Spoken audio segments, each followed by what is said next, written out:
खबरें जो आपको सीधे जोड़ती हैं हमसे, जिनका आपकी जिंदगी पर होता है सीधा असर। खबरों की वही तस्वीर, बिना बदले बिना डरे, जज्बा सच का लिए, सच दिखाते हैं। बांग्लादेश महिलाओं को गैर कानूनी तरीके से भारत लाकर अंकलेश्वर में प्रोस्टिट्यूशन में धकेलने के बड़े स्कैम में एक चौंकाने वाला नया खुलासा हुआ है। भरूच पुलिस के इस ह्यूमन ट्रैफिकिंग नेटवर्क का भंडाफोड़ करने के बाद एक स्पेशल इन्वेस्टिगेशन टीम SIT इस मामले की बहुत गहराई से जांच कर रही है। अंकलेश्वर में शुरुआती रेड के दौरान पुलिस ने नरकागार में फंसी 12 बांग्लादेशी महिलाओं को आज़ाद कराया था, जिन्हें एक सुरक्षित जगह पर शिफ्ट कर दिया गया और अभी उनकी काउंसलिंग और कानूनी कार्रवाई चल रही है।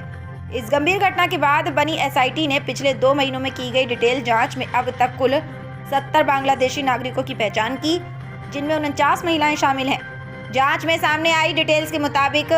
ये सभी लोग बिना किसी लीगल डॉक्यूमेंट्स के भारतीय बॉर्डर में घुसे थे और उनमें से कुछ ऑर्गेनाइज्ड ह्यूमन ट्रैफिकिंग और दूसरी गंभीर क्रिमिनल एक्टिविटीज़ में एक्टिव रूप से शामिल थे।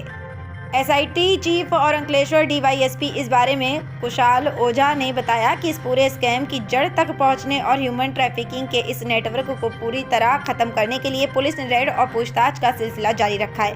और सभी आरोपियों के खिलाफ सख्त कानूनी कार्रवाई शुरू कर दी गई है। सूरत से नरेंद्र पटेल की रिपोर्ट। ભરૂચ જિલ્લામાં 13/12/2025 રોજ ઇમોરલ ટ્રાફિકિંગની કલમ 143 3 4 ત્યારબાદ IPC BNS કલમ 143 1D 1F 2 144 2 236 2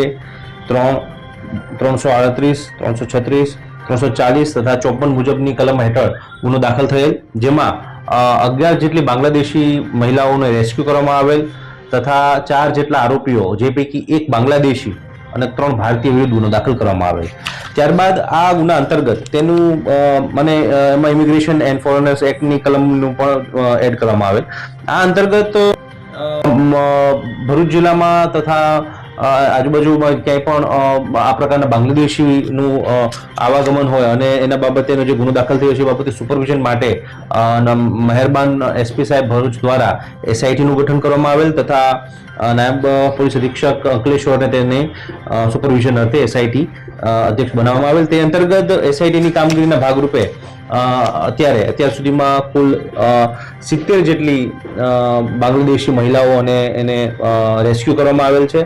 70 જેટલા લોકોને રેસ્ક્યુ કરવામાં આવેલ છે, જે પૈકી SIT અંતર્ગત 58 જેટલા બાંગ્લાદેશી લોકોને રેસ્ક્યુ કરવામાં આવ્યા છે, જે પૈકી 49 જે છે એ મહિલાઓ જે છે અને 9 જેટલા જે છે એ પુરુષોને બાંગ્લાદેશીઓને રેસ્ક્યુ કરી અને તેમને આઈડેન્ટિફાઈ કરી અને હાલ તેમની કાયદેસરની કાર્યવાહી પણ કરવામાં આવી રહી છે। આમ ભરૂચ જિલ્લામાં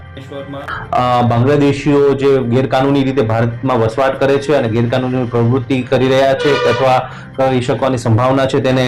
આઈડેન્ટિફાઈ કરી તેમને રાઉન્ડ અપ કરવાની તથા તે અન્વયેની એમને ડિપોર્ટ કરવા માટેની રેસ્ક્યુ કરવાની કામગીરીમાં ભરૂચ પોલીસને ખૂબ મોટી સફળતા હાંસલ મળી છે। આમાં પોલીસ છે એ આગળની પણ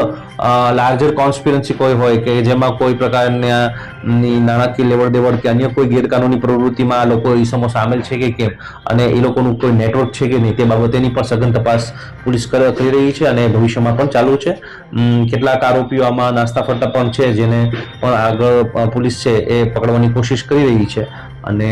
એ બાબતની તપાસ ચાલુ છે। સર, આ મોટાભાગે બાંગ્લાદેશી મહિલાઓને લોકો કયા વિસ્તારોમાં મળી આવતો હતો અને પોલીસને સીટ બનાવ્યા બાદ SIT બનાવ્યા બાદ કઈ તકલીફોનો સામનો કરવો પડ્યો? પોલીસ જે SITની ટીમ જે છે તેનો વ્યાપ છે એ આખા ગુજરાત અને ગુજરાત બહારનો પણ હતો, એટલે પોલીસ જે છે એને બાંગ્લાદેશી મહિલાઓને અંકલેશ્વર, ભરૂચ તથા આજુબાજુના વિસ્તારોમાંથી પણ રેસ્ક્યુ કરી છે અને મુખ્યત્વે તે અલગ અલગ કામથી અહીં ગેરકાનૂની રીતે ભારતમાં આવતા હોય છે તેવું ધ્યાનમાં આવેલ છે।